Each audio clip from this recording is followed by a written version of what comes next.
네, 저는 이번에 한스 돌가스트가 복원한 알테 피나코텍을 소개해 드릴 거예요.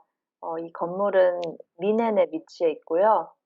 여기 지도 잠깐 보시면 여기 원형 이렇게 조금 잘려서 보이는 게 미넨 알투슈tat 구시가지 중심이고요. 여기가 그 잉글리셔 가든 공원이고 그다음에 지금 여기 표기한 게 오늘 소개할 알트 피나코텍인데 이 주변 지역 자체를 쿤스트 아레알이라고 불러요. 그래서 보시면 여기 알트 피나코텍, 노예 피나코텍 있고 그다음에 여기 가장 최근 나름 가장 최근에 지어진 피나코텍 데 모덴이라는 박물관이 3개가 있고요. 그다음에 쪽에 있는 것도 뮤지엄 브란드호스트라고 해서 또 다른 현대 미술관이에요. 또 주변에 또 여기 큐닝플라츠라고 해서 좀 이렇게 땡크말 같은 것도 하나 있고 여기 있는 거는 이제 글리토텍도 하나 있고요. 그래서 그리고 마지막으로 여기가 지금 테오 민헨입니다. 그래서 이 주변이 굉장히 이런 예술이나 뭐 교육 이런 게 많은 지역으로 그렇게 조성이 되어 있어요. 오늘 보실 건물은 이제 그 중에서 알테 피나코텍이라 해서 가장 먼저 지어진 박물관인데, 건축가는 레오폰 클렌제고요. 건축 기간은 1816년부터 36년까지 총 20년이 걸렸습니다. 그 의뢰자는 당시 그 바이엔주의 왕이었던 루드빅 1세고, 이 건물은 한 100년이 지나서 이제 전쟁으로 인해서 훼손이 되게 됩니다. 건축가 레오 폰 클렌츠에 대해서 간단히 소개드리자면 이분은 1784년에서 1864년까지 살았던 건축가고 싱켈과 더불어서 가장 유명한 독일의 신고전주의 건축가라고 해요. 싱켈이 좀 독일 북부에서 활동을 했다면 레오 폰 클렌츠는 뮌헨을 중심으로 남부에서 활동을 많이 한 것 같더라고요. 그리고 16살에 베를린에서 건축 공부를 시작했고 알로이스 헐트라는 클래시컬 고고학자, 그러니까 그리스 로마 이때 시절을 그 연구를 하던 그런 고고학자의 제자였기도 하였습니다. 그 이후 베를린 바우 아카데미에서 3년간 감리 같은 쪽을 또 공부도 했고 그다음에 1808년에 카셀의 왕인 큐닉 제롬 보나파트의 호프 아키텍트가 되어서 활동을 하다가 1810년에 지금 이 알테 피나코텍을 의뢰한 루드빅 1세의 개인 건축가가 되게 됩니다. 그래서 현재 미넨에 남아있는 클래식한 건물들은 거의 다 이 레오 폰 클렌츠가 지었다고 보시면 되고요. 아까 지도에서 설명드렸던 뭐 글리토텍이나 큐니플라츠도 그렇고 유명한 뭐 루드빅 슈트라세 아니면 루멘스할레 이런 것도 다 레오 폰 클렌츠의 작품이라고 합니다. 이것이 오늘날 복원된 알트 피나코텍의 모습이고요. 이 알트 피나코텍은 한스 듈가스트가 복원을 했어요. 전쟁 이후에 이제 1952년부터 57년까지 복원 기간이 있었고 의뢰자는 당시에 이제 란데스바우암트 뮌헨이라 해서 미넨 시청 건축가 정도로 번역할 수 있을 것 같아요. 그리고 이 건물의 면적은 6,000제곱미터이고 복원 비용은 83만 마르크가 들었는데 이거는 오늘날 하나로 따지면 대략 228억 정도라는 뭐 근거가 그렇게 많진 않지만 아무튼 그런 그 정도로 환산할 수 있을 것 같습니다. 한스 졸가스트에 대해서 설명을 드리자면 한스 졸가스트는 1891년부터 1974년까지 살았던 건축가고 1910년에서 1914년에 테크니셔 호chschule 뮌헨 오늘날 미넨 공대에서 건축 공부를 했어요. 그리고 1913년 그러니까 학교에 재학 중이던 당시 빌라 라우렌티나의 복원 계획안으로 학교에서 수상을 하기도 하였다고 합니다. 이후 피터 베렌스의 사무실 등에서 실무 수련을 하고 1929년 미넨 공대에서 인테리어 관련 인앤아키텍투어 학과에서 처음으로 이제 강의를 진행을 하고 1939년에 한국에서는 명예교수라고 하면 약간 나이 드신 교수님들을 지칭하는 것 같은데 아무튼 뭐 본교수 아니면 뭐 명예교수 이런 좀 높은 교수의 위치에 올라가게 되었다고 해요, 10년 후에. 그리고 대표적인 복원 작업으로는 뮌헨의 레지던스, 그다음에 빌츠부르거 돔 이런 작품들이 있고 오늘 보실 이 알테 피나코틱은 크리티션 레콘스트럭지온의 모범 사례로 알려져 있다고 설명하고 있습니다. 바이에른의 왕 루드빅 1세는 기존 레지던스에 있던 왕궁 예술 작품들을 보관할 빌딩을 의뢰를 했고요. 그래서 20년의 공사 기간을 거쳐서 1836년 알테 피나코텍이 개관을 하게 되었습니다. 알테 피나코텍은 가장 오래된 박물관 중 하나이고 당시로서는 가장 큰 박물관이었다고 해요. 그리고 이 총 길이는 150m이며 동서 길이 방향으로 이 세 개의 열로 구성된 평면을 지니고 있습니다. 갤러리 디렉터 겸 화가였던 요한 조르크 본 딜리스와 협업하여 이 중앙 전시실을 간접광이 들어오는 이 앙필라드, 이 방이 이렇게 쭉쭉 이어진 그런 형식으로 구성을 하게 됐고요. 이 가장 가치 있는 예술 작품들이 이 큰 중앙홀에 중앙 전시실에 위치하게 되었습니다. 그리고 캐비넷 형식의 이 작은 북쪽 전시실은 이 북향인 옆에 창문을 통해서 빛이 들어오게 그렇게 구성을 했고 이 남쪽으로는 그냥 쭉 복도로 이어지게 그렇게 계획을 했어요. 그리고 이 클렌즈 스스로도 이 동쪽, 서쪽 이 양쪽으로 끝나는 건물 부분을 파빌리온이라 부르고 이 당시에 출입구는 이 동쪽에 이쪽이 이제 저희 도시 쪽이어가지고 알투슈타 쪽이어서 이 동쪽으로 이 출입구를 위치하였습니다. 그리고 메인 그 동선은 이 동쪽에서 들어오자마자 좌측에 위치한 이 기단실을 통해 이루어지게끔 그렇게 구성을 했었어요. 폰 클렌제는 그 외관에는 아치형 창문과 이오니아식 기둥을 이용하였고 이거는 이제 로마와 플로렌스의 하이 르네상스 스타일을 따랐다고 그렇게 설명을 하고 있어요. 그리고 간접광을 드리기 위해서 지붕에는 이런 지붕창을 냈는데 사실 클렌즈가 원하는 것은 이런 형태는 아니었고 너무 도드라진다고 생각해서 그 평지붕을 원했지만 당시 기술로는 그 눈 적설량 이런 거를 고려했을 때 그 평지붕 창을 만드는 기술이 아직 도입을 할 수가 없어서 할 수 없이 이렇게 전등 갓 같은 모양의 지붕창을 설치를 했다고 합니다. 그래서 이 튀어나오는 지붕창의 존재감을 또 줄이기 위해서 그 레오 폰 클렌츠는 이 난간, 지붕 아래에 있는 이 난간 부분에 또 이 유명한 조각가들의 예술 작품을 세움으로써 좀 그 시선을 분산시키는 이러한 역할을 했다고 해요. 그리고 아까 말씀드렸다시피 그 주 출입구는 동쪽 파빌리온의 가운데 위치하여 있지만 지금 보시는 이쪽 면이 남쪽 면인데 이 남쪽의 중앙에도 또 다른 그런 입구를 하나 만들어서 마차를 타고 오는 관람객이나 아니면 예술 작품을 옮기는 그런 용도로 사용하는 이런 출입구를 또 하나 내었다고 합니다. 1933년에서 34년 사이에 전쟁으로 이 건물은 거의 외벽만 남고 보시다시피 내부 구조는 거의 인제 뭐 슬라브나 이런 거는 찾아보기가 어려울 만큼 훼손이 되었어요. 그리고 이 외벽 중에서도 또 이 남쪽에 있는 외벽은 길이 한 45m의 아주 넓은 구간이 훼손이 되었습니다. 이 건물을 어떻게 할지에 대한 논의가 오랫동안 이루어졌는데 1952년 듈가스트가 마침내 비용을 근거로 대면서 복원 작업권을 따내게 됩니다. 그는 개인적으로 이 건물 옆에 위치한 그 테오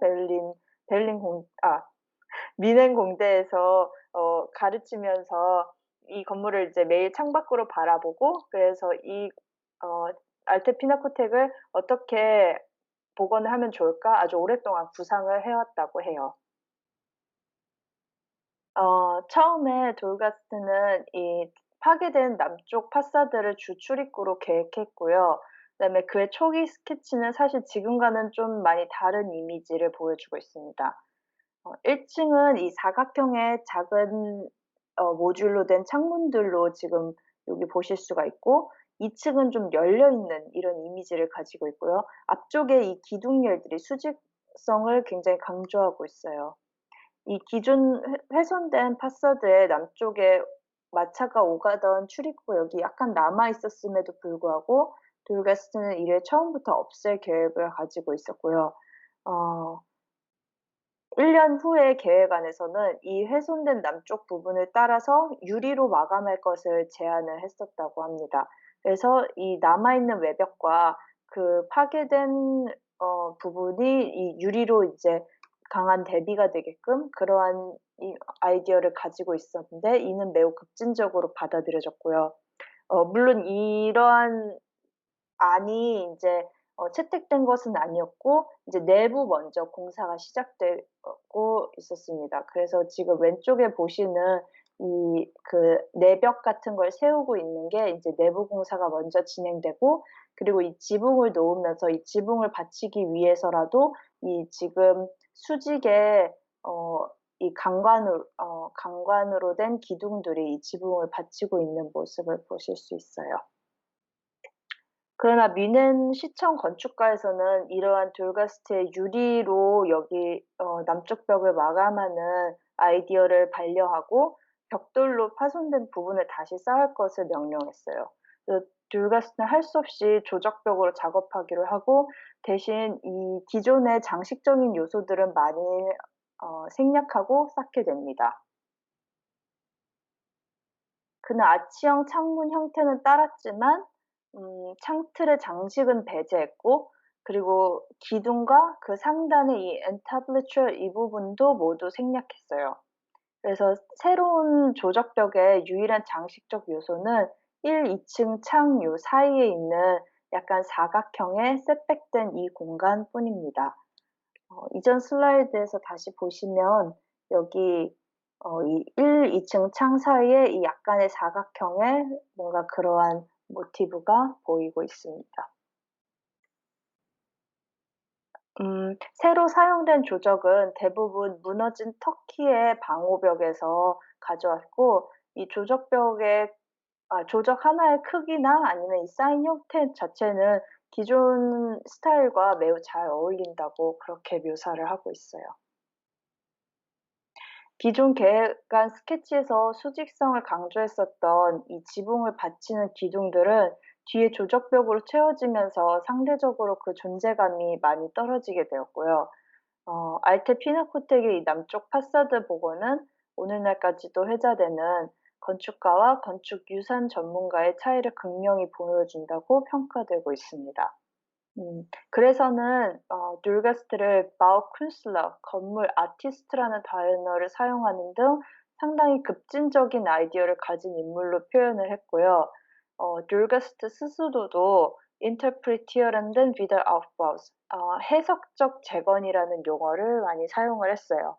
그 남쪽 파사드의 결과는 상대적으로 좀 고고학적인 컨셉 그러니까 원래 돌가스트가 원했던 그런 유리를 사용하여 현대와 그 당시 폰 클렌즈의 그 시절을 좀 대비하는 려는 그런 의도는 사라지고 상대적으로 좀 음 뭐라고 표현할까? 여기서는 고고학적이라고 제가 설명을 했는데 좀 보수적인 그러한 어 복원을 이루게 되었습니다. 근데 복원된 내부를 살펴보면 또 돌가스트가 꼭 그렇게 급진적인 것만은 아니었고 건축가의 입김에 휘둘리기만 한 것도 아님을 알 수는 있어요. 전시장 내부는 기존의 구성을 충실히 따라서 그 기존대로 이 3 개의 열로 이루어진 평면을 구성을 했고요. 지붕은 클렌즈가 원했지만 기술적으로 불가능했던 그 평평한 천장을 만들어냈습니다. 듈가스트는 이 부분에 있어서는 기존 그 전등갓 모양의 그런 형태를 따를 이유가 없고 비올르딕이 말했던 것처럼 그것이 원래 지녔어야 할 상태로 복원을 시켰습니다. 듈가스트는 기존 동쪽 파빌리온에 위치했던 주 계단실을 남쪽 메인 홀로 옮겨와서 여기 섹션에서 보시면 이렇게 거대한 계단을 만들었습니다. 이 높은 천정고를 가진 단순한 벽돌 마감의 새로운 계단 공간은 그 자체로도 매우 무게감이 있으며 자신만의 건축적 어휘를 지니고 있어요. 그리고 이 계단은 독일 내에서 가장 아름다운 계단으로 꼽힌 적도 있다고 합니다. 듈가스트 인터프리티르는 비더아웃바우의 그 해석적 재건의 의미를 간단하게 설명을 하고 있는데 여기서는 역사적 건축물은 변화되고 독립적인 표현을 위한 중요한 수단이라고 하는데 이는 과거와 현재가 서로 얽히고 그러나 그 경계를 흐릿하게 하지 않는 것이 중요하다고 하고 있습니다. 그러나 듈가스트의 관심사는 이런 고고학적 약간 자꾸 제가 용어를 까먹고 있는데 뭐라 그러지?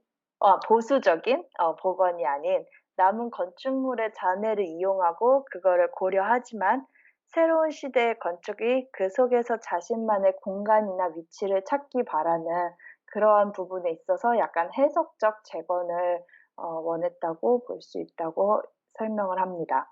그리고 저자는 마지막으로 이러한 면에서 듈가스트가 칼로 스칼파와 비교해 볼 만하다고 설명을 하고 있고요. 이 다음 주에 그 사례들이 스칼파의 건물이 하나 있는데 스칼파는 재료에서 기존과 새 것의 미학을 찾았고 그로써 이제 새로운 통합적인 아름다움을 찾았다면 그에 반해 듈가스트는 훼손된 건축물에 상대적으로 심플하지만 고유의 언어를 지닌 새로운 부분을 추가해서 창의적인 복원을 이뤄냈다고 설명합니다. 이상입니다. 수고하셨습니다. 수고하셨습니다. 수고하셨습니다. 재밌네요. 그러니까 다행이다. 벽돌이 훨씬 나은 것 같아요. PPT 되게 깔끔한 것 같아요. 감사합니다. 이거 사례를 확실히 보니까 이론도 세진이 형이 앞서 발표했던 이론도 훨씬 더 이해가 더 잘 되는. 맞아요. 그런 것 같아요. 이게 확실히 연관이 있었어요. 근데 아까 그 설명하실 때 그 재료, 그러니까 신축되는 부분의 재료를 어떻게 했다고 설명하셨는데 잘 못 들어가지고 다시 한 번만 설명해 주실 수 있나요? 그 마지막 부분에서 설명한 거 말씀하시는 건가요? 아니면 그것도 있었고 중간에 그 중간에 재료들은 이 재료? 어디에서 가져왔다 뭐 터키. 터키? 이 지금 네. 흰색의 이 약간 붉은 벽돌 이게 터키의 원래 뭐 방호벽 이런 그러니까 그런 건축물들의 무너진 잔해를 가져와서 사용했다고 해요. 여기서. 왜 터키? 그런 부분까지는 나와 있지가 않았어요. 네. 사실 저도 그건 모르겠습니다. 그 점에 있어서 이제 스카르파랑 좀 다르다는 거죠. 그러니까 스카르파는 재료 자체에서의 어떤 새로운 이미지 부여 혹은 뭐 새로운 가치 부여를 했다면 얘는 재료 자체에 있다기보다는 기존에 존재하던 건물의 어떤 구조나 어떤 인면의 모습이나 이런 거를 재해석해서 인터프리테이션 해서 이제 인면을 디자인을 해서 가치가 있다는 거죠, 이거는. 네, 맞아요. 약간 그 부분에 있어서 좀 창의적인 복원을 한 거에 있어서 가치가 있다라고 설명을 해요. 난 저 인면에 그 새로 만든 인면 있잖아요. 거기에 이렇게 벽 기둥 붙였잖아요. 이렇게 수직으로 길게. 네네. 그 되게 고집스럽다는 생각을 했던 것 같아요. 자기가 하려고 했던 원래 초기한 그러니까 스케치를. 벽 기둥의 재료가 뭐라고 설명을 했었었나요? 이 가는 이 기둥이요? 네. 네, 이거는 철이에요. 그냥 강판. 철제 프레임. 네네. 그러니까 지금 사실 내부 공간이 원래 중앙이 비지 않았는데 그 크게 홀로 설계를 했다는 거죠. 새로. 원래 이 계단실은 이렇게 거대하게 위치하고 있지 않았는데, 네, 이 부분은 새로 만들었어요. 기존에는 원래 복도식으로 네, 기존에는 이 있었던 2층 건데. 부분이 전부 다 그냥 복도로 쭉 평으로 이루어져 있었는데, 이제는 1층에서 반드시 이 양쪽 계단으로 올라와서 복도 구간이 상대적으로 좀 짧아졌죠. 지금 보고 있는 평면도가 복원 전 평면도예요? 아니면 복원 아니, 이후 이게 복원 후 평면도예요. 후 평면도. 네. 그럼 거의 네. 반으로 나눴을 때 복도의 반 정도까지도 계단을 올린 거네요. 네네, 맞습니다. 그리고 또 궁금한 게 방금 계단 보다 생각난 건데 이게 최초에 지어진 건 1800년대고 이제 파괴되고 재건한 게 1950년대잖아요. 네. 그러면은 뭐 프로젝트마다 다를 것 같긴 한데 그 재건될 당시에 어쨌든 이것도 새롭게 사용하려고 하는 거니까 건축 법규를 적용해야 될 텐데 네. 그런 경우에는 어떻게 적용을 해야 될까요? 그러니까 이게 원래 지어졌던 시점 당시에 뭐 예를 들면은 저렇게 긴 복도가 있어도 뭐 피난이나 어떤 이런 거에 전혀 문제되지 않기 때문에 그대로 똑같이 해도 되는 건지 아니면 50년대 그 상황에 맞게 어떤 새로운 법규를 반드시 적용해야 되는 법규가 있었기 때문에 저렇게 중앙에 어떤 큰 계단을 새롭게 도입을 했어야만 했던 건지 아니면 그냥 건축가가 하고 싶어서 한 건지 뭐 그런 어떤 네, 그거는 확실히 나와 네, 있는데 이거는 전혀 법적인 그런 건 아니고 이거는 건축가의 의도. 이건 사실 공간적인 의도가 커서 완전한 건축가의 의도였어요. 그리고 제가 사실 그 부분에 대해서 생각을 해보진 않고 있었는데 지금 이 평면들 보니까 여기 동측 작게 여기 파빌리온 한 구석에 이 피난 계단이 따로 위치하고 있는 것 같아요. 그래서 이 부분 같은 경우에는 법적인 거는 그렇게 새로운 계단들로 그걸 맞췄고 대신에 이거는 오로지 돌가스트가 이 더 공간을 좀 더 좋게 하기 위해서 이건 자신만의 의도가 들어갔다고 설명을 해요. 그쪽이 파괴된 인면이기도 하니까 또 네네. 뭔가 새로움을 부여하면 더 의미가 있지 않았을까 싶네요. 네네, 맞습니다.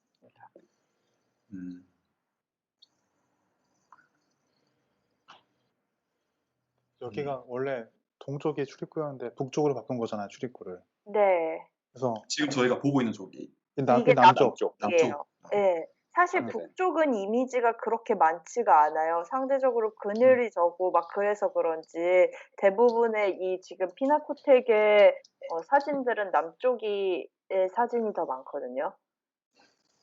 사실 그걸 바꿔서 그런지 저도 갔을 때 그 출입구 찾기가 되게 어려웠어요.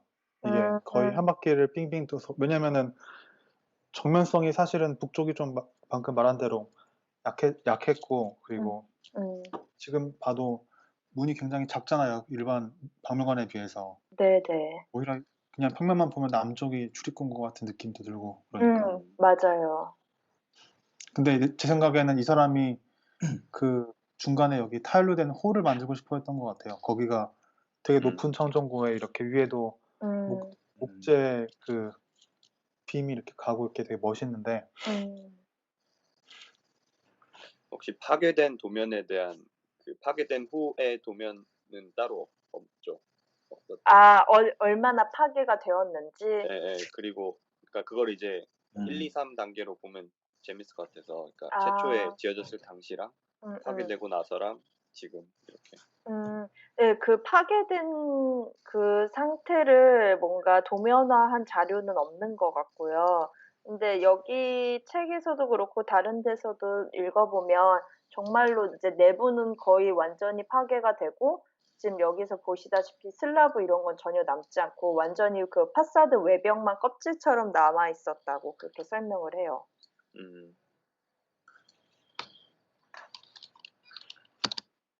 그러니까 어쨌든 이 사람이 이걸 뭔가 리노베이션 하려고 했을 때 이 파괴된 내부 공간을 뭔가 대공간으로 만들려고 했을 것 같아요. 뭔가 계속. 네, 맞아요. 그런 의지가 있었을 거예요. 그건 입구에서 그치. 들어오면서. 이게 북쪽인가요? 이것도 남쪽입니다. 제가 오늘 여기 가지고 온 사진은 전부 남쪽면밖에 아, 없어요. 그 네. 준영이 형이 보내준 사진 아. 같아요. 이게 입구인 것 같아요. 북쪽. 지금. 네, 북쪽. 이게 북쪽이에요. 네, 그런 것 같아요. 그늘져 있으면 북쪽일 거예요. 그늘져 있고 해가 안 뜬 것 그 같은데 겨울이라. 메인 출입구 위에 알테 피나코텍이라고 써 있어요. 아, 네, 맞아요. 아, 그러면 네. 맞아요. 네. 그러니까 진입은 북쪽으로 하는 거죠. 네. 근데 그리고 레오토 어떻게- 플레이츠 네. 아니. 아니, 저 그냥 아니. 진입 관련해서, 근데, 여기 보시면, 알테 피나코텍 바로 위에 있는 게 노이에 피나코텍이거든요.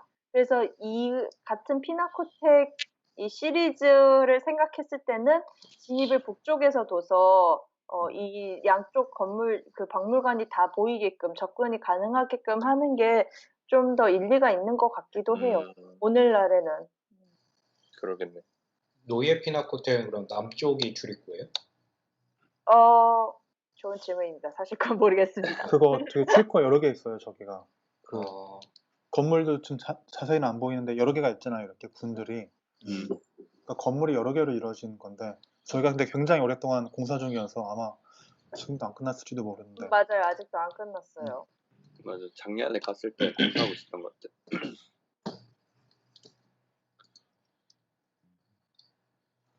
근데 뭔가 이거랑 그 알테스 무제움 그 베를린에 있는 거 흰케리한 거랑 네. 둘 다 이제 신고전주의 건축가잖아요. 네. 비교해서 뭔가 보게 되는 것 같아요. 그러니까 되게 뭐라 해야 되지?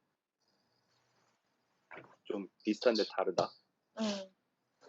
맞아요. 그 약간 신고전주의 양식 자체에서의 그 비슷함은 있는데 또 뭐 건물의 이 비율이나 이런 거는 굉장히 좀 다른 것 같아요. 그때 얘랑 가장 비교할 만한 사례는 저기죠. 그 2010년도에 만들어진 그 베를린의 나트호쿤데 뮤제움. 그것도 2012년인가 이제 디너 온 디너에서 완공을 했는데 그것도 완전히 그 이면만 남았던 그런 건물에 대해서 그 인면에 파괴된 부분을 만드는 부분에 대해서 아마 알테 피나코텍을 굉장히 많이 영향을 받은 것 같고. 맞아요. 근데 확실히 한 차원 또 다른 내용을 보여준 것 같긴 해요, 거기서도. 저도 사실 이거를 찾아보면서 우연히 그 나트호쿤데 뮤지엄 그것도 사진을 좀 이렇게 봐가지고 나중에 두 개를 비교해보거나 이래도 재밌겠다. 아니면 그 나트호쿤데 뮤지엄 자체를 좀 알아보는 것도 재밌겠다라는 생각은 많이 했어요.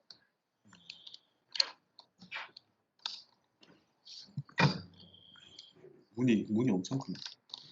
이거는 원래 기존에는 남쪽에는 문이 굉장히 크게 나 있었습니다. 아, 이게 남쪽에 있는 문이었어요? 네. 파괴됐잖아요. 네네. 지금은 요 가운데 하나만 복원해서 남겨놓은 걸로 알고 있어요. 기존 일면 잠깐 볼 수 있어요.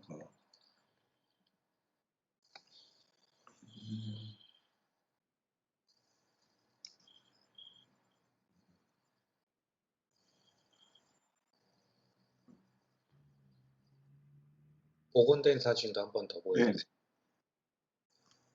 네. 확실하게 비교가 되네.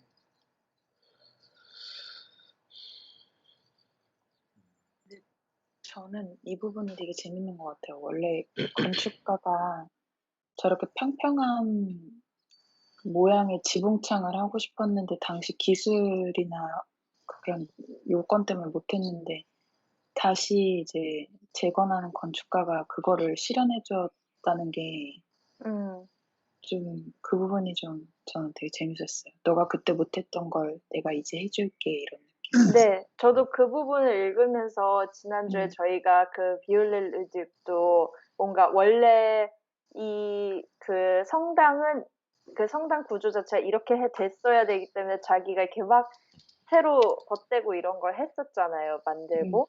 그래서 전 처음에는 그거에 되게 이해가 안 갔는데 당시 기술이 그게 안 되면 그냥 그대로 복원해야 되는 게 아닌가라는 생각을 가지고 있었는데 약간 이 사례를 보면서 설명을 다시 읽으면서 보니까 그게 좀 납득이 되는 것 같더라고요. 그 어느 부분 얘기하시는 거예요? 이 지붕창 같은 모양의 이 창을 이 원래 레오 폰 클렌제도 이렇게 튀어나오는 형태를 하고 싶어 하지 않았는데 이 1800년대 당시는 기술로는 이걸 평지붕으로 설치를 할 수가 없었대요. 그래서 할 수 없이 이렇게 하고 이제 그게 문서의 기록이 남아 있어서 듈가스트가 다시 재건을 할 때는 이거를 이제 평지붕으로 다 만들어줬죠. 그 평지붕이 아니라 그 말한 거죠. 그 박공지붕 면에 설치된. 그러니까 면에 이렇게 같은 평평하게. 면에 평평하게. 창을 천장에 천창이 있는데 천창. 맞아요, 천창. 지붕 자체는 평지붕으로 만들 수가 있는데 거기랑 똑같이 평행하게 창을 낼 수가 그 당시에는 기술이 안 됐다라고. 네네네, 맞아요. 네네네네. 오케이. 저는 계속 평지붕을 만드는 게 그렇게 어렵지는 않았을 텐데 차라리 저렇게 돌출창으로 만드는 게 더 기술이 더 나와야 되는데 왜 그랬지라는 생각을 했었는데 그게 아니에요. 제가 말을 잘못했나 봐요. 창 자체가 평평하게. 네네네. 사실 지금 위에 창 새로 된 거는 관련된 사진은 없는 거죠? 이거요? 네, 새로 이제 리노베이션 된 창문 사진? 이 정도밖에 없는 것 같아요. 네. 안 보이네요. 네, 터키에서 네, 말씀하세요. 아니요. 지붕 쪽 사진은 제가 따로 없어가지고. 그 터키에서 공수해왔다는 이 새로 재건할 때 썼던 이 재료를 어쨌든 터키에서 제작된 걸 갖고 온 게 아니라 터키에서도 이제 세워졌다가 무너졌던 거를 공수해 온 거잖아요. 네, 맞아요. 그러면은 혹시 이 재료적인 이런 역사적인 이 시간적인 가치를 앞서서 얘기했던 세진님이 얘기하셨던 그런 역사적, 시간적 가치, 뭐 과거의 가치 이렇게 좀 연관해서 건축가가 의도를 한 걸까요? 아니면 뭔가 어떻게 이해를 할 수 있을까요? 그 앞에서 얘기했던 그 이론에 어쨌든 이 부분이 사례로 나온 거니까 재료에서도 그런 부분을 고려를 했을까라는 생각이 조금 저는 들거든요. 맞아요. 그런 의문이 저도 들긴 하는데 사실 여기에서 이 재료 자체를 왜 굳이 거기서 공수해왔는가 이런 설명은 전혀 나와 있지가 않아서 그게 건축가 의도가 분명히 반영됐다라고 제가 말씀드리기는 좀 어려울 것 같아요. 색깔이 작아서 그랬네. 분명히 새로 제작하지 않고 뭔가 쓰여졌던 걸 갖고 왔다는 것 자체에는 어떤 의미가 있을 것 같아요. 굳이 이제 터키에서 갖고 왔다는 것 자체는. 만약에 터키의 방공호가 같은 연도에 이런 벽돌로 지어진 거라고 하면은 시대를 맞추기 위해서 공수를 해오지 않았을까라는. 와, 그러면은 엄청 소름 돋는데요. 어쨌든 같은 색깔이나 같은 공법으로 저 벽돌을 만들어서 복원은 할 수는 있어도 시대는 따라 할 수가 없으니까 만약에 그런 부분까지도 고려를 했다면 갖고 올 수 있었을 것 같아요. 뭐 또 다른 추측이지만 원래 지어졌던 그 건물의 벽돌이 혹시 또 터키에서 만들어진 벽돌을 써서 지었던 거라서 재건할 때도 그랬다 이러면은 또 재밌을 것 같아요. 그럴 수도 있을 것 같아요. 멀리서 봤을 때 그 재건한 부분하고 원래 있었던 부분이 마치 원래 이렇게 상처 났던 부분을 좀 이어주는 그런 느낌이어가지고 너무 재밌어요. 그냥 보는 재미도 있는 것 같아요. 맞아. 근데 아까 그 스텝백이라고 약간 뭐라고 그 스텝백이 저기 안에 살짝 들어가 있는 부분 있잖아요. 네, 사각형. 그 니쉐라고. 네, 그 부분에 대한 설명이 혹시 더 있나요? 저도 궁금했습니다. 저는 아, 지금 좀 정책이 궁금한 게 그 건축적 어휘가 어쨌든 그 옛날에 그 고전주의의 양식을 현대적으로 가져오면서 여러 가지를 약간 단순화시키고 뭔가 비슷하지만 좀 다른 어휘로 계속 표현을 했잖아요. 네. 그래서 그 두 개의 어휘를 비교해 보는 것이 되게 재밌는 것 같은데 지금 저 시에는 어떻게 보면 좀 완전히 새로운 거라서 음, 음, 음. 그걸 어, 혹시 여, 더 여기서 이 파사드를 설명하는 거로는 사실 아까 말씀드렸다시피 모든 장식적인 요소는 배제했고, 뭐 꼭 필요한 뭐 이런 창의 틀이라던가 아니면 이 위에, 이 아치 위에 있는 돌 하나 정도만 남기고 나머지는 다 생략했다라고 표현을 했고, 그런데 이 평평한 면에서 그나마 좀 뭔가 건축가가 이거를 완전히 평평하게 하지 않고 자신만의 또 모티브를 넣은 것이 바로 이 사각형의 니시이다. 그런 식으로만 설명을 해놨어요. 그래서 정확하게 이게 왜 이런 비율로 여기 높이에 위치했는지 그런 거에까지는 자세히 저가 알 수는 없었습니다. 근데 여기 실내 그 사진 한번 보여줄래요? 계단 쪽 실내. 여기요? 여기 아니면 보면은 다른데?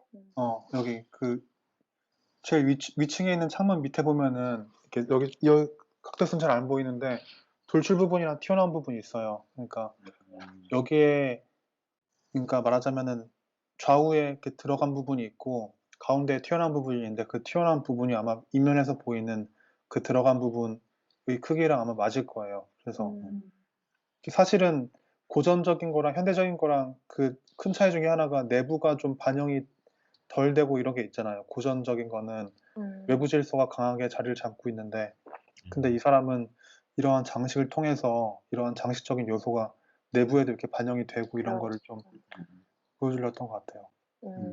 아주 좋은 설명입니다. 저는 가연님이 오늘 가져온 이 사례를 자꾸 보는데 드레스덴에 있는 밀리터리 뮤지엄이 계속 반대로 생각이 나는 거예요. 완전 뭔가 반대 어휘.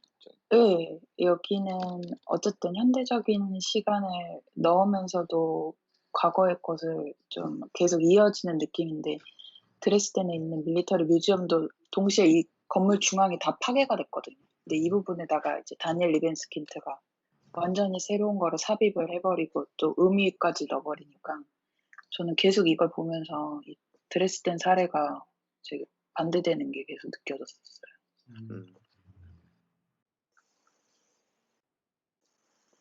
거기 저도 한번 답사 갔었는데 근데 뭔가 진짜 완전 그 유리 그 뾰족한 거 이렇게 삽입해 놓은 삽입해 놨잖아요. 그래서 그런지 뭔가 사진을 찍어도 되게 뭐라 해야 되지? 그냥 사진으로 찍은 것 같지 않은 것처럼 나왔어요. 그러니까 막 마치 뭐 렌더링한 것처럼 비현실적이다 해야 되나 되게. 네, 또 너무 그리고 또 되게 직접적으로 그게 드러나니까 새로 지은 거랑 옛날에 있었던 거랑 그게 주는 장점이 있는 것 같기도 하고. 네, 그렇죠. 아무래도 그 건물이 갖고 있는 의미가 있고 거기 장소의 의미가 있기 때문에. 또 밀리터리 관련된 거니까 좀 더 뭔가 그런 공격적인 게 더 조형적으로 좀 잘 맞는 것 같기도 하고. 그때 설명 듣기로도 재밌었던 게 그때 영국군이 그 포격을 했을 때 당시 포격을 했던 방향 그거를 또 보여주고 싶었다고 하더라고요. 아, 그래서 거기 올라가면 전망대가 그래서 있는 건가? 네, 그때 2월 22일인가? 2월 며칠에 이제 포격을 엄청 크게 받았는데, 2월 13일에. 그때 당시 포격받았던 방향? 그거를 화살표로 보여주고 싶었다고 하더라고요. 다소 굉장히 직접적인. 여기서 맞았다. 폭탄 여기서 맞았다. 맞았으니까 반성하자는 건지 아니면 맞았다라는 건지 잘 모르겠지만. 근데 이 건물 보는데 자꾸 그게 생각이 났어요. 저는 뚱딴지 같이. 의미를 알고 다시 보니까 되게 좋은 것 같아요. 네. 그분이 그 다니엘 리베스킨트 건축가가 유대인이잖아요. 그래서 꽤 맞아요. 이런 것들이 많이 허용되는 것 같은 느낌이 있어요. 각 음. 베를린이랑 독일에서 유대인들이 현대에 좀 차지하는 그런 위상이랄까? 그런 게 좀 있는데, 물론 그 개인의 건축적인 영향도 있지만, 사실은 드레스덴이라는 도시에서 그런 건물이 허가가 맞아. 되기가 거의 그러니까 불가능할 것 같은데, 그거 되는 것도 그렇고. 자동가. 근데 뭔가 그 뭐지? 베를린 그 국회 돔 있잖아요. 그 유리돔. 그것도 누구지? 영국 건축가? 로만 포스트. 할 때 그 노먼 포스터가 했잖아요. 근데 그것도 파괴될 때 영국군한테 폭격 맞아서 파괴된 거 같던데. 뭔가 그런 걸 좋아하는 것 같아.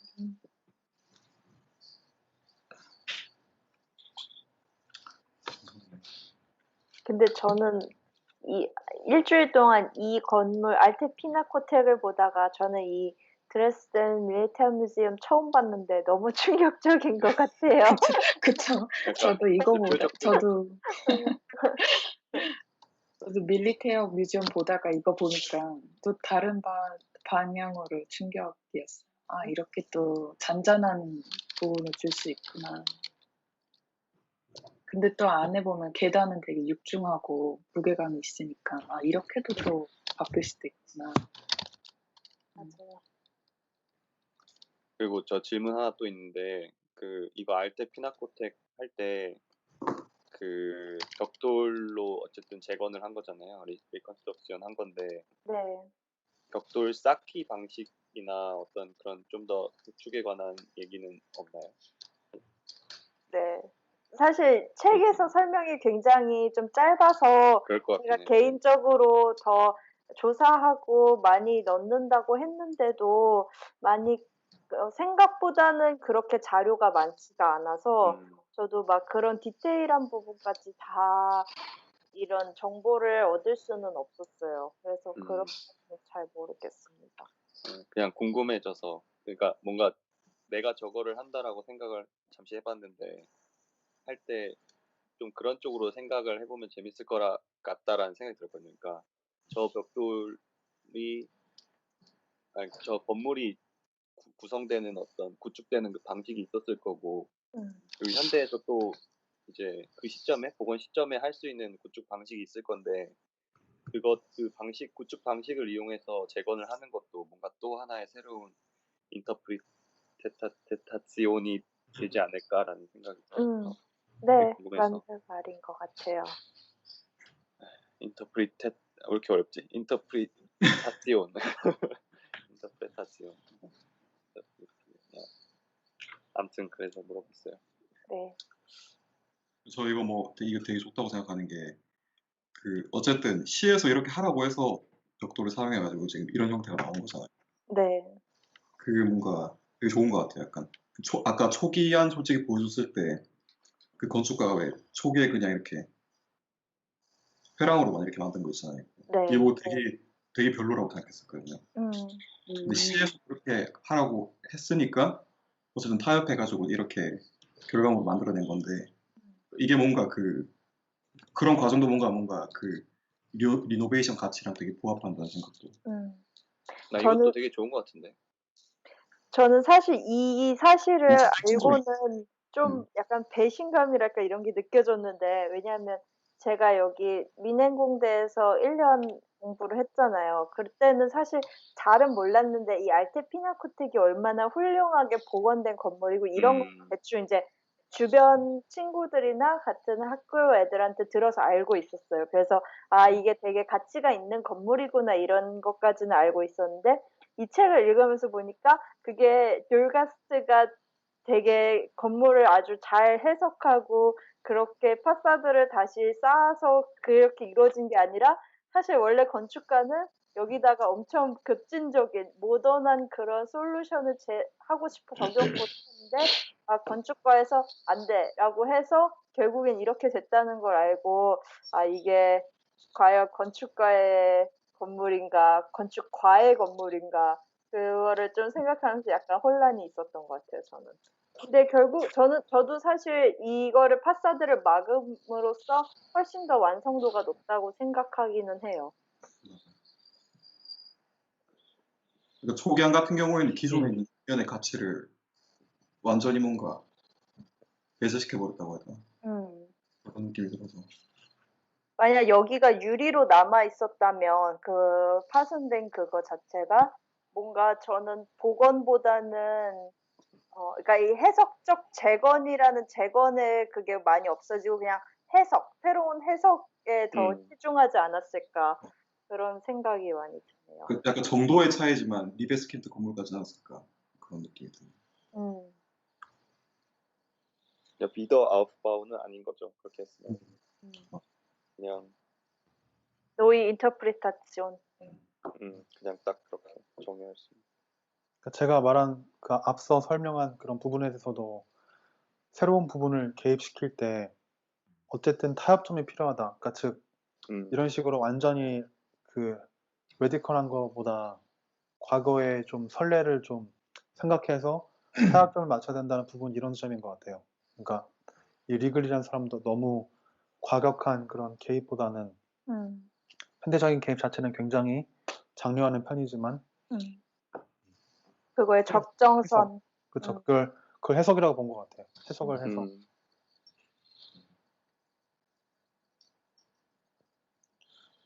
뭔가 저도 지금 그 회사에서 그 학교 에어바이터롱 하는 거 하고 있는데 그 베슈탄드가 그러니까 기존 건물이 있고 그 새로 신축 건물이 있는데 그 신축 건물 인면 디자인을 한참 만지더라고요. 그 회사에서. 그리고 디자인을 되게 오래 시간을 들여서 하고 근데 이제 소장님이 추구하고자 하는 방향이 기존의 건물이 역사적인 건물이 아님에도 불구하고 여기서 뭐 그런 벽돌의 어떤 아치나 아니면은 그 인방에 들어가는 그 아치가 모이는 지점에 들어가는 돌이나 아니면은 어떤 그런 요소 하나들을 해석했듯이 지금 저희 하는 프로젝트에서도 그거를 인터프리테이션 해서 노이바우의 이제 인면에 이제 적용하기를 되게 추구하시더라고요. 그래서 뭔가 이거 보면서 그 생각이 많이 났어요. 그 인터프리테이션 하는 그걸 어느 범위까지 또 건축가가 재해석을 해야 되고 그리고 쳐내고 해야 되는지가 사실 좀 더 궁금해지는 것 같아요. 이 프로젝트에서. 아까 그 들어간 부분이 왜 그렇게 됐느냐에 대한 설명을 질문을 하셨던 것처럼 저도 좀 궁금해지네요. 저희가 한국에서 설계 수업 들을 때는 보통 그 어떠한 저희 그 대지가 있으면은 그 주변에 있는 도시나 주변에 있는 건물들을 사실은 저는 분석이라기보다는 문제점을 발견하려고 노력했던 것 같아요. 모든 설계 수업 방향도 이게 무슨 문제가 있다. 그래서 그 문제를 내가 건물을 놓음으로써 해결하겠다. 맞아요. 이게 강해서 그렇게 주변의 건물에 뭘 따오고 이렇게보다는 사실은 이게 안 좋은 상태라고 좀 많이 가정을 했던 것 같고 아니면은 그 막 우리 사이트가 그런 북촌이 아닌 이상 그래서 저도 처음에 실무 시작할 때 옆에 있는 건물에 뭐 선을 따오고 인면에 느낌을 따오고 재료 특성을 따오고 이런 것들이 되게 말하자면 어색하기도 하고 신기했던 것 같아요. 되게 어려운 것 같아요. 그거를 진짜 한다는 게. 맞아요. 형 말에 진짜 막 공감이 많이 되는 게 한국에는 사이트 어널리티스 하면은 약간 문제점 못 나잖아. 문제점. 뭐 여기는 뭐가 이렇게 이거에 유입량이 많은데 뭐 도로의 폭이 너무 좁다든지 아니면 뭐 이런 식의 어떤 해결책을 제시하는 방향으로 프레젠테이션을 끌고 갔던 것 같아요. 그래서 어쨌든 이렇게 옆에 있는 건물을 말하자면 존중하는 건데 이렇게 따온다는 거는 그렇게 되면은 도시 경관적으로는 좋을 것 같긴 해요, 이게. 근데 한국은 저도 최근에 그 한국의 서울시에서 공모전 하나 했지만 나름 주변 도시 조직을 잘 좀 수용하려고 노력했거든요. 근데 제가 지난번에 발표했던 보여드린 거 있잖아요. 이따가 그때 한국에서 요즘에 그런 관공서 같은 건물들, 뭐 보건소나 아니면은 동사무소 이런 건물들에 대한 공모전들이 많은데 그 보면은 뭐 이를테면 지방에 있는 강원도 어디 시골에 있는 동사무소인데 완전히 굉장히 무슨 모뉴멘탈한 그런 큰 건물들이 다 들어서더라고요. 그게 실질적으로 구현될지도 미지수지만 되게 주변에 그러니까 저희 투시도를 이제 첨가를 하는데 주변에 있는 건물들은 묘사를 거의 안 하거나 이렇게 몇 개 그냥 주변에 어떤 박스로만 박스 올려서. 형태, 투명한 박스에서 몇 층 정도만 이제 하고 우리께 이게 뭔가 모니멘트 들어선다. 이게 확실히 투시도적 표현이 그래가지고 근데 이 아래 저희가 지금 보고 있는 투시도만 해도 주변에 있는 건물도 신축 건물만큼 상세하게 묘사되어 있잖아요. 이런 반복적인 축이라던가 아니면 밑에 조켈에 대한 이런 부분을 다 읽힐 수가 있는데 그런 부분들을 이제 좀 저는 사실 그런 부분을 추구해서 여기 유학 온 거기도 하고 그러니까 나도 근데 뭔가 그런 차이는 있을 것 같아. 한국에서는 뭐 예를 들면은 그러니까 이 프로젝트 같은 경우는 그 이제 50년대 뭐였죠 이름이? 델가스트가 이제 이거를 재해석을 할 때 당시에 레오 폰 클렌체가 이걸 뭐 실현하려고 했는데 지붕 부분을 실현을 하지 못했다. 당시의 기술 때문에 어떤 이러한 것들이 다 아카이빙이 잘 되어 있고 기록으로 남아 있기 때문에 그런 것들을 이제 다음 세대 혹은 그 다음 세대가 설계를 할 때 그거를 쉽게 무시를 할 수가 없을 것 같아. 당연히.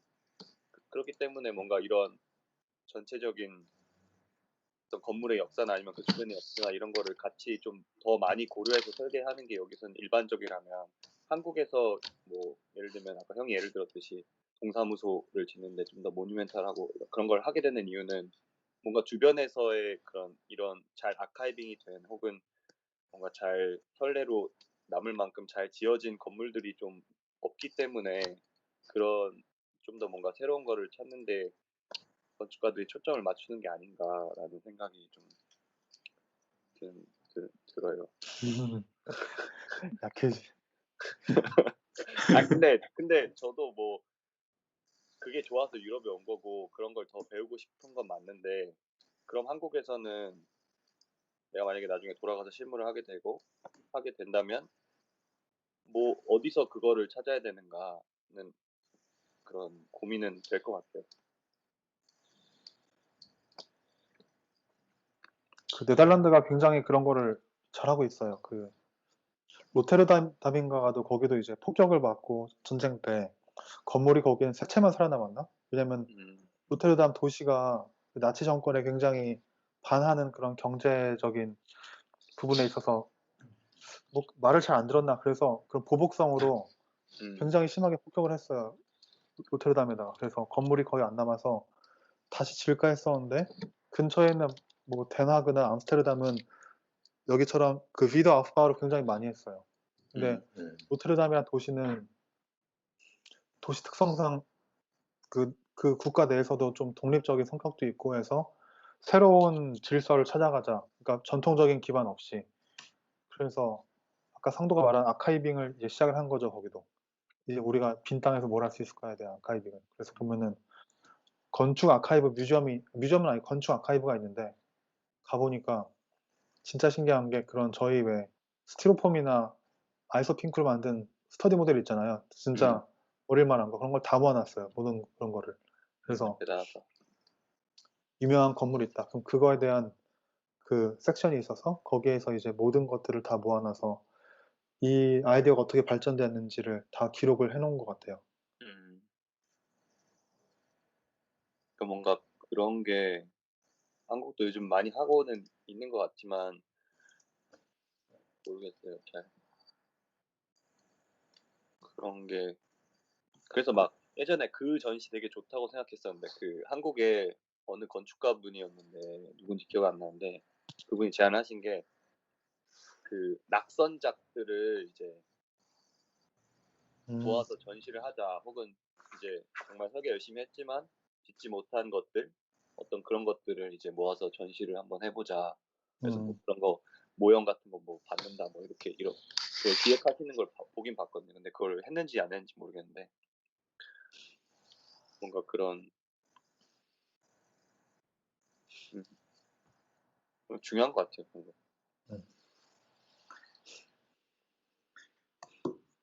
헤르족 드메론이 우리나라 그 서울에 건물 지을 때 모든 건축인을 충격에 빠뜨렸던 말이 맞아. 여기서 뭔가 서울 여기 그 강남대로인가 도산대로인가 거기서 영감 받을 만한 건물이 한 개도 없었다. 맞아. 네. 그거에 그 충격을 먹고 그 왜 새로운 뭐 프리티컬 타기 위한 뭐 사업도 많이 하고 하잖아요, 한국에서. 근데 그런 모뉴멘트가 저는 중요하다는 생각을 안 해요. 그냥 이런 식으로 아 헤르족이 그렇게 말했고 옆나라 일본이 지금 9명 프리츠커상 타고 이런 게 중요한 게 아니라 진짜 일상 수준에서의 건축을 좀 더 이제 다시 바라볼 이런 필요가 있을 것 같은데. 맞아. 우리나라 사람들 새 거 너무 좋아해. 그러니까 그리고 맞아 새 거 너무 좋아해. 새 것만 사고 가요. 그리고 뭔가 새 거가 좋으면 오래돼서 좋은 가치는 좀 이렇게 평가를 덜 하게 되는 뭔가 뭐라 해야 되나. 그러니까 맞아 그냥 그 말이 맞는 것 같아. 새 거 너무 좋아하는 것 같아.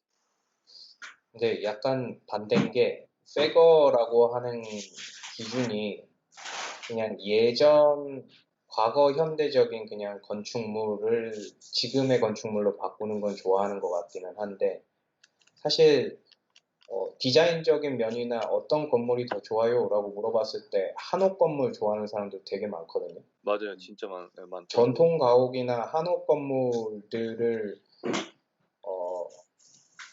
이렇게 현대에서 뭐 새 거 좋아해요?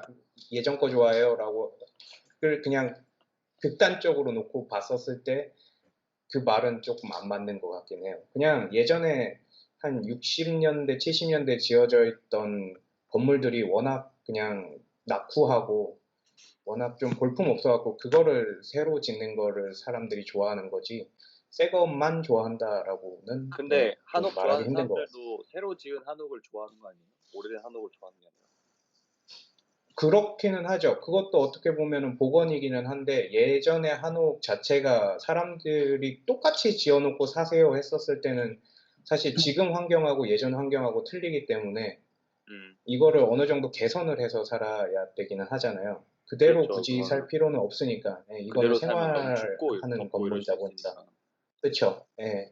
겨울엔 너무 춥고 여름에는 너무 덥고 그리고 보안도 조금 취약하고 그거는 시대상에 맞게 변해야 된다고 하는 게 저는 맞는 것 같고 그래서 그냥 현대 한옥 그냥 어떻게 재해석된 그런 한옥도 저는 괜찮은 것 같긴 해요.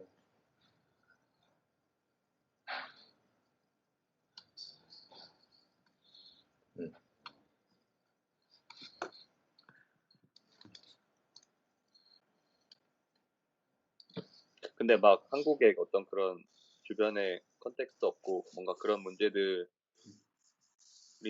우리가 느끼는 거긴 하지만 그때 그 누구야 알바로 시자가 한국 와서 엄청 좋아했다고. 주변에 있는 그 주택가들 다 벽돌로 지어져 있으니까 붉은 벽돌로 너무 아름답다고. 뭔가 모르겠어요. 외국인의 시선에선 그게 또 하나의 맥락으로 느껴질 수도 있고.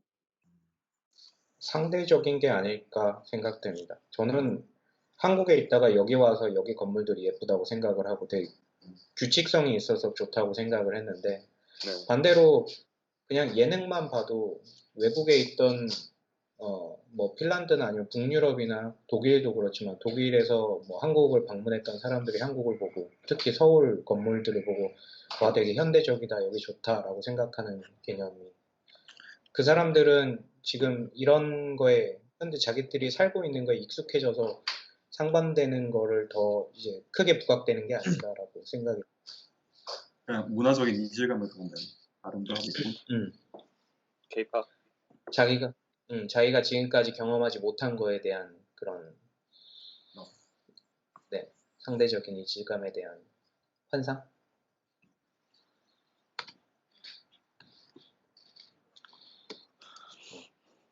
얼마 전에 친구랑 이제 얘기하면서 사실 저도 독일에 5년 정도 살게 되니까 독일에 대한 환상도 좀 많이 벗겨지고 이제 한국도 그려지고 하면서 얘기를 한 건데 그 친구는 그 캐나다 사람이었어요. 얘기하는데 독일이 한국보다 좋은 게 뭐냐 그걸 이제 얘기를 하는 건데 제가 축구 이러니까 축구도 얼마 전에 졌잖아 이러면서 축구도 이제 아니고 그 건축 뭐 건축도 했는데 그 친구도 그 말씀하신 대로 한국의 그런 좀 세련된 건물들을 좀 좋아했던 것 같아요. 그래서 자기 보기엔 뭐 건축도 아닌 것 같고 그런 맞아. 얘기 했어요. 그 관련해서 저도 옛날에 그 다른 학교 친구들이랑 같이 이제 공동 크리틱을 한 적이 있었는데 그때 이제 거기 타 학교의 스튜디오에 독일 학생이 한 명 있었어요. 독일 학부 하던 애가. 근데 걔가 그때 와가지고 막 했던 게 진짜 막 그런 거 있잖아요. 아디드 같은 거 그런 걸만 하더라고. 그래서 근데 독일은 뭔가 내가 생각했던 거랑 다르네 라는 생각을 해서 물어봤더니 그 걔가 말하기를 자기 독일에서는 너무 이런 거 시도조차 못 해가지고 한국에 교환학생 왔을 때는 미친 듯이 해보고 싶었다. 자기 라이너로 막 미친 듯이 막 하고 있다. 그러면서 막 얘기해줬던 게 생각이 나네. 독일도 지금 현대건축이라고 하면은 한국하고 별반 다르지 않지 않나요? 펜션 같은 그런 건물 좋아하고 파시브 하우스라고 해서 되게 딱 플랫한 건물들을 올려놓고 사실 그냥 예전에 건물들이 많이 남아 있어서 그렇지 예전식 건물을 많이 짓는 거는 아니잖아요. 알트슈타트와 노이슈타트 딱 구시가지와 신시가지가 나눠져 있고 거기에 들어가 있는 건축물의 양식은 완전히 틀리고 요즘 부촌이라고 하는 쪽으로 가면은 일반 하우스 아니면 거의 다 펜션 같은 그런 네모난 건물이고 한국이요? 아니 독일이 아 독일. 근데 제 생각에 차이가 거기에 있는 것 같아요. 약간 물론 그런 주어진 그러니까 한국에서 설계하든 독일 설계하든 이제 기존에 뭐 있는 건물들이 있고 그 속에서 이제 대지를 우리가 받고 이걸 어떻게 주변 맥락을 해석해서 어떤 설계를 하느냐에 그거겠지만 약간 한국이나 미국 이런 데 보면 물론 주변 맥락에서 뭔가 자기가 끌어올 수 있는 그거를 의미를 끌어와요. 그래서 형태적으로 그렇게 주변과 제약을 안 받는 설계도 많이 하는 것 같아요. 근데 제가 생각했을 때 상대적으로 독일, 특히 제가 이제 베를린에서 공부를 하면서는 사실 그런 걸 많이 느끼지 못했는데 미넨은 조금 더 클래식한 그런 설계를 많이 따라가거든요. 그래서 미넨만 보더라도 정말 애들이 설계하는 게 다 비슷비슷해요. 왜냐면 그 주변에서 읽어낼 수 있는 형태감이나 이런 게 굉장히 제한적이잖아요. 그러다 보니까 뭔가 그러니까 굉장히 잘 어울리는데 뭔가 그 특별한 그 하나의 뭔가 맛소금이랄까 이런 게 좀 부족한 그런 설계가 많이 나오는 것 같은 느낌은 있어요. 되게 보수적이다. 뭔가. 네, 좀 보수적이에요. 보통 그런 설계가 구시가지에서 이루어지는 설계예요? 아니면은 어느 정도 시가지에서 벗어난 쪽에서 이루어진 설계예요? 그거는 뭐 때마다 다른 것 같은데 뭐 그렇다고 막 완전히 여기 새로 우리가 개발을 하는 동네니까 여기다가 이제 프라이하게 뭔가 너가 형태부터 해서 뭔가 이런 슈테테바우를 아예 해봐라 이런 거보다는 그래도 뭐 꼭 구시가지라고 할 알츠슈타트라고까지 할 수는 없겠지만 그래도 이제 기존의 도시의 영역 안에서 하는 경우가 많은 것 같은데요. 뭐가 더 좋았어요? 어떤 게요? 미넨이랑 여기랑? 네. 저는 사실 미넨에서 했던 게 좋아서 다시 독일로 온 거였는데 베를린에 오니까 그걸 찾을 수가 없어서 사실 굉장히 혼란스러웠어요. 그리고 그렇군요. 이게 맞나라는 생각을 많이 했는데 내가 여기 베를린에 오기로 결정한 게 맞았나라는 생각을 고민을 많이 했는데 또 그 약간 제가 얘기했다시피 모두가 그런 비슷비슷한 설계를 하는 거에는 또 뭔가 그럴 의미가 없어지잖아요. 제가 굳이 이걸 더 배우려는. 그래서 좀 더 새로운 걸 시도할 수 있는 지금의 기회가 옳았던 선택이 아닐까라고 그렇게 자기 암시를 하고 있습니다. 아 맞아요. 뭐 좋게 생각하는 게 좋죠. 이제 와서 후회하면 어떡할 거예요? 뭐 다시 뭐 다시 갈 수도 있고 뭐. 저 궁금한 게 뮌헨 공대에서 그러면 되게 다른 나라 사람들도 되게 많았을 거 아니에요? 네. 그럼 거기에서는 차이가 안 났나요? 차이가 있죠. 그 부분에 있어서는. 그러니까 물론 미넨에서도 교환학생을 오거나 그런 다른 나라의 이런 백그라운드를 가진 학생들은 자기가 원하는 걸 많이 하는 학생들도 있었어요. 근데 아무래도 교수의 지도 방향이나 튜터의 이렇게 뭔가 조언 이런 것들이 그런 좀 이렇게 클래시컬한 쪽으로 계속 얘기를 하다 보니까 인풋이 있으니까 그걸 아예 벗어나는 경우는 그렇게 많이 보진 못한 것 같아요. 좀 더 보수적으로 가르치고. 네. 그럴 것 같습니다. 근데 제가 미넨에서도 특히 보수적으로 유명한 교수님 두 분한테 배워서 더 그런 건 있어요. 물론 누구한테 배웠어요? 저는 첫 학기에는 힐트? 베이츠. 그 앞에 베이츠랑 그 누구지 이름이? 나 맨날 그 베이츠만 생각이 나. 컬전 베이츠. 미안하게. 크루커 베이츠 맞아. 크루커가 맨날 생각이 안 나. 죄송합니다. 우리 크루커 교수님. 아무튼 크루커 베이츠 스튜디오 들었고 두 번째 학기에는 나글러. 나글러 재밌을 것 같아요. 나글러 교수님이 굉장히 좋아요. 되게 많이 배웠어. 이제 저도 이제 지원 시점에 이제 있으니까 고민이 많이 되고 뭔가 물어보고 싶었어요. 둘 다 다녀봤으니까. 근데 뭐 사실 제가 갔던 것도 워낙 오래전 일이라서 지금은 또 어떻게 해야 학교가 좀 분위기가 달라졌을지는 모르겠어요. 근데 모르겠어. 지금 우리 여기 막 유튜브에다 이렇게 막 공식적으로 얘기해도 되는지 모르겠는데 제가 느끼기로는 확실히 미넨 쪽은 스위스 건축의 영향도 굉장히 많이 받고 그쪽 레퍼런스도 굉장히 많이 보고 뭐 전반적으로 분위기가 그렇고요. 근데 거기에 비해서 확실히 베를린은 좀 그런 거는 거의 없는 것 같아요. 그냥 없는 것 같아요, 언니. 네, 없는 것 같아요. 한국보다?